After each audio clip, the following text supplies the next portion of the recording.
जय गुरुजी, शुक्राना गुरुजी। दिवाली के फंक्शन में आंटी ने सुनहरे टॉप के साथ काले रंग की ड्रेस पहनी थी। वह वह उस दिन काफ़ी परेशान थी क्योंकि उन्हें संदेह था कि गुरुजी काले रंग की ड्रेस के लिए डांट सकते हैं। वास्तव में संगत में कोई भी काले कपड़े नहीं पहनता था और आंटी की सास भी नहीं चाहती थी कि वे त्योहारों आदि पर काले कपड़े पहने। लेकिन उस दिन गुरुजी को काले चोले में देखकर आंटी अभिभूत हो गई। हमारे गुरुजी दयालु, उदार और प्यार करने वाले हैं। उन्होंने आंटी को काले रंग के भय से बाहर आने में मदद की। अनंतम शुक्राना गुरुजी। जय गुरुजी, शुक्राना गुरुजी। गुरुजी के चरणों में कोटि कोटि प्रणाम। संगत जी, आप सबको भी मेरा सुमन आंटी का प्यार भरा जय गुरुजी। अनंतम शुक्राना गुरुजी। आप भी मत्था टेक लीजिए संगत जी, और गुरुजी करेंगे कल्याण। तो मैं सुमन आंटी आप सबके लिए लेके आई हूँ प्यारे प्यारे से सत्संग। आज का सत्संग बहुत ही कमाल है संगत जी। देखिए कि आंटी को कैसे छुट्टियाँ ब्लेस करी हैं गुरुजी ने। हाँ जी, थोड़ा सा कष्ट दे देते हैं गुरुजी, लेकिन बड़े बड़े कष्ट से बचा लेते हैं गुरुजी। सत्संग सुनने की बहुत महिमा होती है संगत जी। चैनल को सब्सक्राइब कर लीजिए, लाइक कीजिए, कमेंट में गुरुजी का शुक्राना कीजिए, हाजिरी लगा दीजिए। और चैनल को सब्सक्राइब कर लिया तो आपका बहुत बहुत धन्यवाद, नहीं किया तो कर लीजिए। और आज आपके साथ 2 सत्संग शेयर करने जा रही हूँ। और देखिए आंटी को गुरुजी ने कैसे कैसे ब्लेस किया है। आपका भी करेंगे गुरुजी कल्याण। जय गुरुजी। जय गुरुजी, सुमन जी, जय गुरुजी और संगत जी। मैं गुरुजी की प्यारी बेटी हांगकांग से आज का अपना शुक्राना सत्संग अपने प्यारे गुरुपा के श्री चरणों में समर्पित करना चाहती हूँ। और मैं ये सुमन जी के चैनल पे कर रही हूँ और मैं गुरुजी के पावन मंत्र के साथ इस सत्संग का आरंभ करना चाहूँगी। ओम नमः शिवाय, शिव जी सदा सहाय। ओम नमः शिवाय, गुरुजी सदा सहाय। ओम नमः शिवाय, शिव जी सदा सहाय। ओम नमः शिवाय, गुरुजी सदा सहाय। जय गुरुजी, शुक्राना गुरुजी। अनंतम अनंतम शुक्राना, हर पल हर श्वास का शुक्राना। शुक्राना गुरुजी की महिमा और उनकी मेहर का तो बखान हम मतलब करना पॉसिबल ही नहीं है। हम जितना भी करें उतना ही कम है। गुरु जी ने हम पर इतनी अपार कृपा की है। हम सब संगत को इतनी मुश्किलों से बचाया है। जब हम उनके साथ गुरु जी के साथ गुरु जी ने हमें अपने साथ जोड़ा था, उसके बाद भी और उससे पहले भी गुरुपा हमारे साथ थे जब से हमें पता ही नहीं है। तब भी वो हम पर बहुत उन्होंने मेहरबानी की। गुरुपा की वजह से हम बहुत बार गुरुपा ने हमको जीवन दान दिया है। तो मैं गुरुपा का अनंतम शुक्राना करना चाहूँगी। संगत जी, मैं गुरुपा की महिमा का एक जो है बखान आपको एक जो है सत्संग आपसे शेयर करना चाहूँगी। जब मैं गुरुपा ने मुझे अपने साथ जो है साक्षात रूप से नहीं जोड़ा था और मुझे मतलब पता नहीं था कि गुरुपा हमारे साथ कब से हैं। तब की बात है, अभी 2020 की बात है, कोरोना से एकदम पहले। तो काफ़ी टाइम से मेरी जो सिस्टर है वो दिल्ली में रहती हैं, लेकिन अभी दिल्ली में रहती है। पहले वो मेरे जी इंडियन नेवी में थे, तो वो बाहर रहते थे। तो मैं कितने साल हो गए मुझे यहाँ पर, लेकिन वो लोग कभी यहाँ पर नहीं आए। तो एक बार मेरे लास्ट 2020 में मेरी बुआ का बेटा और उनकी वाइफ बोलने लगे हम आपके पास मिलने के लिए आएंगे, हांगकांग घूमने के लिए। तो उन्होंने कहा कि मैं अपनी बहन को भी बुला लो, तो सब साथ में मज़ा आएगा। तो मैंने अपने बहन सिस्टर से कहा कि आप भी आओ, और हाँ तुम कभी नहीं आई, और हम लोग भैया भी आ रहे हैं और भाभी बीजी भी आ रही है, तो आओ तुम भी आओ, साथ में इंजॉय करेंगे। तो उसने मेरी सिस्टर के जो हस्बैंड है उनको तो एनओसी लेनी पड़ती थी आने के लिए, क्योंकि वो डिफेंस मतलब इंडियन नेवी में थे। तो उसने बोला कि वो तो नहीं आ पाएंगे अंकल मेरे, लेकिन वो मना करने लगी, लेकिन मैंने उसे बहुत फोर्स किया। तो मेरी सिस्टर भी तैयार हो गई। क्रिसमस का टाइम था, तो मैंने अपनी सिस्टर को कहा कि वो लोग मुझे मेरी कज़न ब्रदर वगैरह जो थे उन्होंने बोला कि हम तो 1 तारीख को ही आ पाएंगे या मंथ एंड में, मतलब नए साल में, क्योंकि क्रिसमस पर उनका छुट्टी नहीं होती है, स्कूल का टाइम था। तो वो टीचर हैं दोनों। तो मेरी सिस्टर को मैंने बोला कि तुम ऐसे करो, क्रिसमस पर ही आ जाओ उनसे पहले, तो मेरे पास क्रिसमस के 2-4 दिन छुट्टी होती है, तो हम लोग ज़्यादा टाइम स्पेंड कर पाएँगे। अदरवाइज़ मेरा जॉब होता है, मैं नहीं आ पाऊँ, मैं मतलब ऐसा टाइम स्पेंड नहीं कर पाऊँगी। तो ऐसे मेरी सिस्टर ने बोला कि ठीक है, तो मेरी सिस्टर का टिकट जो है हमने बुक कर दिया जल्दी आने का क्रिसमस के टाइम पे। तो मेरी सिस्टर मैंने जैसे मेरी सिस्टर आ रही थी, मैं कान्हा जी की बहुत पूजा और माता रानी, भोलेनाथ सबकी बहुत पूजा करती थी पहले से ही। तो मैंने कान्हा जी के पास जब मैं पूजा करी, मैं कान्हा जी से कहा, कान्हा जी मेरी सिस्टर इतने साल बाद आ रही है और मेरे पास बहुत ही कम टाइम है जो मैं उनको दे पाऊँगी, क्योंकि बस क्रिसमस का टाइम है और बाकी टाइम पर मैं तो सैटरडे संडे ही होता है, बाकी दिन में बिज़ी होगा, तो मैं कैसे उनके साथ टाइम स्पेंड कर पाऊँगी। तो मैंने ऐसे बोला, कान्हा जी कुछ तो करो, कुछ ऐसा करो कि मुझे जो ऑफिस में ईयर एंड होगा, छुट्टी भी नहीं मिल सकती, तो मैं कुछ ऐसा करो कि मुझे छुट्टी भी ना लेना पड़े और मैं उनके साथ टाइम भी स्पेंड कर पाऊँ। ऐसा कैसे हो सकता है, कुछ तो करो। ऐसे करके मैंने कान्हा जी से कहा कि तो मेरी सिस्टर जो है वो आ गई, और हम जैसे सिस्टर आई तो हम उसी दिन, जिस दिन वो आई, वो दिन में उसने रेस्ट किया थोड़ा, और शाम को हम घूमने के लिए चले गए। हम खूब कहीं जगह पर कोई अच्छी सी जगह घूम के आए। उसके बाद नेक्स्ट डे संडे था, और संडे को भी हम कहीं एक बीच होती है वहाँ पर चले गए, मेरे हस्बैंड अंकल, मैं और मेरी सिस्टर, और हम सब लोग वहाँ पर घूम के जब बीच से आ रहे थे वापस, तो हमने रोड वापस आते मैंने अपने हस्बैंड अंकल को कहा कि आप घर जाओ, हम दोनों थोड़ा शॉपिंग करके आएंगे, और हम मार्केट के बीच में ही रुक गए, जो हमारे घर के पास ही है मार्केट, ज़्यादा दूर नहीं है। वहाँ पर हम रुक गए और मेरे हस्बैंड अंकल जो घर चले गए। इतने में हम जब चले गए, उसके बाद हम पे कुछ इतना सामान था और मैंने स्पोर्ट्स शू ही पहने हुए थे, ऐसा नहीं कि हील वगैरह पहनी हो। तो मैं ऐसे ही वहाँ पर हम घर के वहीं पर नॉर्मल एक रोड थी, हम रोड क्रॉस कर रहे थे, छोटी सी रोड थी जिसमें कोई सिग्नल नहीं था। मैं क्रॉस कर रही थी, मेरी सिस्टर एकदम मेरे साथ थी, और वो हम अचानक, मुझे पता नहीं क्या हुआ, और मैं इतनी ज़ोर से गिरी, और जहाँ पर एक लोहे का वो था, जहाँ पर सीवरेज टाइप का होता है, जैसे नीचे मतलब पानी वगैरह होता है नीचे, लेकिन ऊपर जो होता है लोहे से कवर था, लोहे का, और मैं उसके ऊपर इतनी ज़ोर से गिरी, और मतलब मुंह के बल गिरी बहुत ज़ोर से, और मेरा जो है मेरे जिससे मैं उठ ही नहीं पाई, और मेरे से खून ही खून हो गया वहाँ पर। मेरा पूरा मुंह और पूरा सर नीचे उस लोहे पे लगा, और मैंने अपना हाथ जो है वो ऐसे नीचे, एक हाथ ऐसे टेक लिया, वो हाथ भी लोहे पे लगा, और मुझसे बड़ी मुश्किल से मैं उठ ही नहीं पाई। और मेरी सिस्टर ने मुझे देखा, वो मुझे उठाने लगी, वह उठाने लगी, और वो उसको तो मुझे देख कर डर गया, मेरे पूरे मुंह से खून निकलने लगा, और मेरे यहाँ पर जो मेरा लिप्स है वो यहाँ से थोड़ा सा कट गया, वहाँ पर टंग कट गई या कुछ, वहाँ पर से खून ही खून आ रहा था, दांत ऐसे लगा दांत ही हिल गए, और मैं बड़ी मुश्किल से उठी, मेरा फ़ोन जाके नीचे गिरा, और मेरा फ़ोन जो है वो टूट गया बिल्कुल। और मेरी सिस्टर के पास तो यहाँ का लोकल फ़ोन था नहीं, और मैं जैसे उठी तो मैं उसे बड़ी मुश्किल से मेरी सिस्टर ने उठाया, लेकिन मैंने बोला कि अब हम जाएंगे कैसे, क्योंकि मेरे पास फ़ोन नहीं था, घर पे इन्फॉर्म नहीं कर सकती थी, और मेरे पे इतनी हिम्मत नहीं थी कि मैं चल पाऊँ। तो मैंने बड़ी मुश्किल से हिम्मत करी, और मेरी सिस्टर तो रोने लगी, और मैंने देखा कि मेरे पे इतना खून बह रहा है। तो मेरी सिस्टर बोले क्या हो गया, मेरा हाथ भी नहीं मतलब दर्द हो रहा था काफ़ी। तो मैंने अपनी सिस्टर को बोला चलो चलो, मैंने बहुत हिम्मत करी, और भगवान का नाम लेके मैं खड़ी हुई, और हमने वहाँ पर वहीं पर एक बस में थोड़ा सा पैदल जाके बस था, और मैंने बस लेके हम सीधे घर चले गए। घर गए तो मेरे हस्बैंड अंकल और हमें देर हो गई काफ़ी, मेरे हस्बैंड अंकल और परेशान हो गए, कहाँ गए। मेरे को देखा तो वो सब डर गए, मेरी डॉटर और सबके साथ। तो मेरे हस्बैंड अंकल बोले कि चलो चलो हॉस्पिटल चलो, इमरजेंसी में। तो वो मेरे हस्बैंड अंकल मेरी सिस्टर को हमने घर पर छोड़ा, और हम इमरजेंसी में गए, और मेरे को तो लग रहा था कि मेरा हाथ पैर सब टूट गए, और मेरा दांत भी ख़राब हो गया, क्योंकि मेरा बहुत पेन था, बहुत बुरा हाल हो गया था।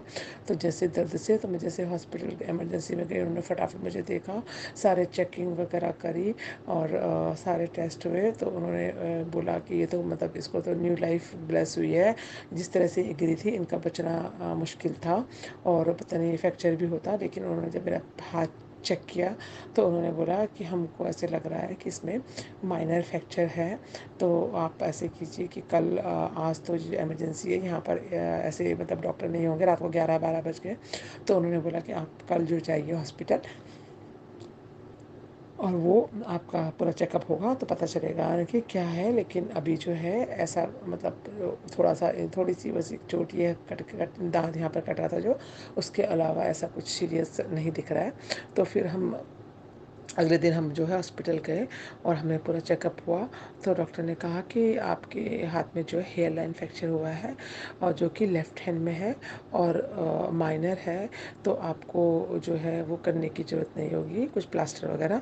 तो उसने टेम्परेरी जो वो है होल्ड करने के लिए एक जैसे एक बैलेंस करने के लिए लगाते हैं, वो उन्होंने एक कपड़ा सा जो होता है मिलता है वो लगा दिया और बोला हाथ को बस स्ट्रेट ऐसे ही रखना, ऐसे ही सोना और आप सब कुछ कर सकते हो लेकिन हाथ को मूव नहीं करना, नहीं तो ये सेटिंग नहीं होगी, ये अपने आप ही 15-20 दिन में या 1 महीने में ये सेट हो जाएगा। तो उन्होंने मुझे 1 महीने की सिक लीव हॉस्पिटल से लिख दी और मैं वापस हम घर आ गए और फिर मेरे को लगा कि पता नहीं मैं कुछ फिर कर पाऊँगी कि नहीं। तो उसके बाद मैंने नेक्स्ट डे भी हम लोग मैंने ऑफ़िस में इन्फॉर्म किया और मैं नेक्स्ट डे फिर मैं 1 महीने घर पे रही। मेरी सिस्टर इन लॉ और मेरी सिस्टर और मैं जो है फिर भी हम अगले दिन भी हम लोग बाहर गए और मेरे को गुरुजी ने इतनी हिम्मत दी कि मैं फिर भी जा पाई और मैं दूसरे फर्स्ट को मेरे कज़न ब्रदर और उनकी वाइफ वगैरह सब आ गए और हम लोगों ने उन्होंने मेरे को देखा, लेकिन मेरे पास तो हेल्पर तो थी घर पे। तो उन्होंने मेरा मतलब और मेरा लेफ़्ट हैंड था तो मैं नहा और सब कुछ पूजा पाठ जो है मैंने एक हाथ से ही भगवान का जो मैं जो कान्हा जी का सेवा करती हूँ सब करती रही। मैंने उनको नहलाना खाना और जो भी देती हूँ मैं सब कुछ मैंने एक हाथ से ही मैं करती रही और मैंने सब कुछ किया और एक दिन भी नहीं छोड़ा। उसके बाद मैं हम लोगों ने वो जो मेरी बहन लोग 15 दिन रहे, तो वो 15 दिन हमने बहुत इन्जॉय किया। मतलब मेरे ऐसी हालत में होकर भी गुरुजी ने मुझे इतनी शक्ति दी, मतलब गुरुजी ही थे और जिन्होंने मुझे इतनी शक्ति दी कि मेरा मतलब मुझे कुछ ऐसी इंजरी नहीं हुई और मुझे ऐसा कुछ नहीं हुआ और मेरा जो मुँह में थोड़ा-सा वो भी बस 5-7 दिन में हील हो गया और मेरा सिर्फ़ हाथ ही था जिसको मैं लेकर पूरा हांगकांग अपनी बहन लोगों को घुमाया, मकाओ भी घुमाया और बहुत हम लोगों ने एन्जॉय किया, बहुत अच्छा टाइम स्पेंड किया। तो मैंने भगवान जी का मेरे को बाद में ध्यान आया कि मैंने कान्हा जी से प्रार्थना की थी कि कान्हा जी कुछ ऐसा करो कि मैं अपनी बहन के साथ टाइम भी स्पेंड कर पाऊँ और मुझे छुट्टी भी मतलब माँगूँगी तो मिलेगी नहीं ऑफ़िस से, तो मैं ना मतलब ना मुझे माँगनी पड़े और मेरा टाइम भी स्पेंड कर पाऊँ, ऐसा कुछ करो आप। तो उन्होंने ये किया और मैं मतलब अगर वो मैं ऐसे मेरा फ्रैक्चर ना होता तो मुझे 1 महीने की छुट्टी नहीं मिलती और बाद में मुझे 1 महीने की छुट्टी मिली और मैं जो कि थोड़ा 15-20 दिन में ही मुझे लगा कि मैं काफ़ी क्योर हो गई हूँ। तब मेरी सिस्टर चली गई तो मैं 10 दिन पहले ही मैं ऑफ़िस चली गई और मैंने बोला मैं एक हाथ से ही जितना मुझसे होगा मैं करूँगी, जबकि गवर्नमेंट ने छुट्टी दी थी मुझे। लेकिन मेरे पास काम का काफ़ी लोड था क्योंकि ईयर एंड था। तो मैं गुरुजी का अनंतम शुक्राना करूँगी कि गुरुपा ने उस समय मुझे न्यू लाइफ़ बख्शी। बार-बार डॉक्टर यही बोल रहे थे, आपका तो बचना मुश्किल था, जिस तरह से आप मतलब गिरे मुँह के बल और सर के बल, सर फूट सकता था, कोई बहुत ख़तरनाक इंजरी हो सकती थी। लेकिन ये अब बहुत ही छोटे में टल गया और मेरा हेयर लाइन फ्रैक्चर भी 1 महीने में एकदम क्योर हो गया और इवन मतलब सब बोलते हैं फ्रैक्चर के बाद बहुत पेन होता है, लेकिन मेरा हाथ में बिल्कुल भी पेन नहीं हुआ। मेरा हाथ एकदम अभी तक बिल्कुल ठीक है। गुरुपा ने और माता रानी ने मुझ पर और मेरे कान्हा जी ने मुझ पर इतनी मेहर करी कि मैं एकदम ठीक हो गई और आज तक मेरे वहाँ पर कोई भी पेन नहीं है। तो मैं गुरुपा और माता रानी सबका अनंतम शुक्राना करूँगी कि गुरुपा उस वक़्त आपने जो मुझे जीवन बख्शा और ऊपर से मुझे इतना अच्छा टाइम स्पेंड करने को मिला मेरी बहन और मेरे कज़न ब्रदर उनके सबके साथ। तो वो दिन मेरे बहुत एन्जॉय किए। तो गुरुपा अनंतम शुक्राना है। इस तरह से आपने मुझे लाइफ़ बख्शी, ऐसे आप सबको लाइफ़ बख्शना, सबका जीवन की रक्षा करना, आपकी मेहर तो बहुत है लेकिन शुक्राना बड़े हो जाते हैं। इसलिए मैंने और किसी और दिन शेयर करूँगी। तो गुरुपा का शुक्राना करते हुए मैं आज के सत्संग को यहीं पर विराम करती हूँ और कल फिर नए सत्संग के साथ आऊँगी। गुरुपा और सुमन जी से और संगत जी से मेरी प्रार्थना है कि अगर मुझसे मेरे सत्संग में कुछ भी मुझसे गलती हो सुनाने में तो मुझे गुरुपा और संगत जी और सुमन जी प्लीज़ क्षमा कर देना और मेरे सत्संग को शेयर करना। और मैं चाहती हूँ गुरुपा सबको आप ऐसी लाइफ बख्शना, सबके मेहर करना और मेरी जो एक अरदास मैंने अपनी सिस्टर इन लॉ जो कि कैंसर से, मल्टीपल कैंसर उनको दोबारा हो गया है और वो बहुत सीरियस कंडीशन में है, उनको आप गुरुपारा लाइव बख्शे। ये भी आपसे मेरी आपके श्री चरणों में प्रार्थना है कि हर किसी पर मेहर करें, जैसे आपने मुझ पर मेहर करी है, कई बार करी है गुरुपा। अनंतम अनंतम शुक्राना। मैं गुरु जी के पावन मंत्र के साथ आज के सत्संग को यहीं पर विराम करती हूँ। ओम नमः शिवाय, शिव जी सदा सहाय। ओम नमः शिवाय, गुरु जी सदा सहाय। ओम नमः शिवाय, शिव जी सदा सहाय। ओम नमः शिवाय, मेरे गुरुपा सदा सहाय। जय गुरु जी, शुक्राना गुरु जी, अनंतम अनंतम शुक्राना। हर पल हर श्वास का शुक्राना, शुक्राना गुरु जी।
जय गुरु जी। संगत जी, मैं छाया मुरादाबाद से अपना पहला सेक्शन शेयर करना चाहती हूँ गुरु जी के मंत्र जाप से।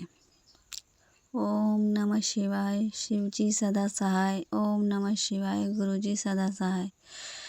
जय गुरु जी। संगत जी, पहले मैं जहाँ पर ड्यूटी करती हूँ वहाँ पर मैंने गुरु जी का स्वरूप देखा था, तो मेरे मन में यही आता था कि मैं भी गुरुपा को अपना गुरुपा ही बनाऊँ। तो फिर मैंने गुरुजी के मतलब भजन सुने और उनका मंत्र जाप मैं करती थी और सुनती थी। तो मेरे मन में यही आता था कि मैं भी बड़े मंदिर जाऊँ, मैं भी गुरुजी से मिलूँ, मैं भी देखूँ। और गुरुपा से मिलने का बहुत मन में इच्छा हो रही थी मेरे। तो मैं अपने घर बिजनौर गई तो मैंने अपनी भाभी से कहा कि भाभी मेरे को बड़े मंदिर जाना है, आप मेरे साथ चलना। तो भाभी ने कहा कि हम लोग कैसे जाएं, हम पहली बार जाएंगे, हमें कुछ पता नहीं है। तो मैंने गुरुपा का उनको स्वरूप दिखाया तो उन्होंने मुझसे कहा कि ये गुरुजी तो जहाँ मेरी लड़की ट्यूशन लेती है उनके यहाँ पर भी लगा है। तो मैंने उनसे कहा कि आप मुझे दिखा देना, आप मुझसे मिलवा देना उनसे। तो मेरी भाभी मुझे लेके गई, उन्होंने मुझे मिलवाया दीप्ति संगत से और मैं मिली उनके यहाँ गुरुजी का स्वरूप देख के मुझे बहुत ज़्यादा खुशी हुई। तो मैंने उनसे कहा कि मैं गुरुपा के पास जाना चाहती हूँ, मिलना चाहती हूँ, गुरुजी के मंदिर जाना चाहती हूँ। तो उन्होंने कहा कि बस जा रही है मुरादाबाद से, कि आप भी मुरादाबाद रहते हो, आप वहाँ से चले जाना। तो मैंने कहा मैं अकेली कैसे जाऊँगी। उन्होंने कहा चलो आप में और हम दोनों साथ चलते हैं। तो संगत जी हम लोग गए और जिन संगत के साथ हम गए थे उनके साथ हमें जाके बहुत अच्छा लगा, बहुत ज़्यादा खुशी हुई। मुझे बहुत बहुत ही ज़्यादा खुशी हुई कि बड़े मंदिर मुझे जाने का मौका मिला। तो संगत जी पहले हम बंगला गुरुद्वारा में, बंगला साहिब गुरुद्वारा में गए। वहाँ हमने सब संगत को देखा, सबसे मिले हम, अच्छा लगा, बहुत ज़्यादा अच्छा लगा। और वहाँ से हम प्रसाद वगैरह खाकर, लंगर प्रसाद खाकर हम लोग चल दिए और फिर वहाँ के बड़े मंदिर के लिए फिर हम लोग बड़े मंदिर गए। बड़े मंदिर में हमें प्रसाद वगैरह मिला तो हम लोग ने वहाँ पे लंगर खाया। तो वहाँ पे हमें एक आंटी थी और अंकल थे, तो उन्होंने कहा कि आपको स्वरूप चाहिए, आपके पास स्वरूप है? मैंने कहा नहीं, हमारे पास स्वरूप नहीं है, हमें स्वरूप की ज़रूरत है। तो उन्होंने हमें गुरुपा का स्वरूप दिया, ब्रह्मा विष्णु महेश वाला। तो मुझे वो स्वरूप पाकर बहुत ज़्यादा खुशी हुई संगत जी। और उन्होंने पॉकेट स्वरूप भी हमें दिया। तो संगत जी फिर हम लोग ने वहाँ पर जहाँ पर स्वरूप मिलते हैं गुरुजी के, हम लोग वहाँ पर गए तो वहाँ पर से हमें चरण स्वरूप मिला। तो उन स्वरूप और गुरुपा के स्वरूप को लेकर ना मुझे बहुत ही ज़्यादा खुशी हुई कि ज़िंदगी में इतनी खुशी कभी नहीं हुई थी मुझे। और हम लोग फिर बस के लिए चल दिए, बस में बैठे। फिर वहाँ से हम मुरादाबाद के लिए जब सारी संगत रवाना हुई तो वहाँ पर फिर गुरु जी संगत जी ने, आंटी जी ने हमें ब्रेसलेट के लिए ब्रेसलेट बाँटे। तो फिर मेरा यही मन था कि एक ब्रेसलेट गुरुपा मुझे भी मिल जाए, मुझे भी बहुत मन है। तो संगत जी मुझे भी ब्रेसलेट मिला। तो ब्रेसलेट और स्वरूप और चरण स्वरूप पाकर मुझे बहुत बहुत ज़्यादा खुशी हुई संगत जी, बहुत ज़्यादा। संगत जी मुझसे जो सत्संग सुनाते हुए कोई भूल चूक हो ये तो माफ़ कर देना। अपना सत्संग में यहीं समाप्त करती हूँ और गुरुजी के मंत्र जाप से। ओम नमः शिवाय, शिव जी सदा सहाय। ओम नमः शिवाय, गुरुजी सदा सहाय। जय गुरुजी संगत जी।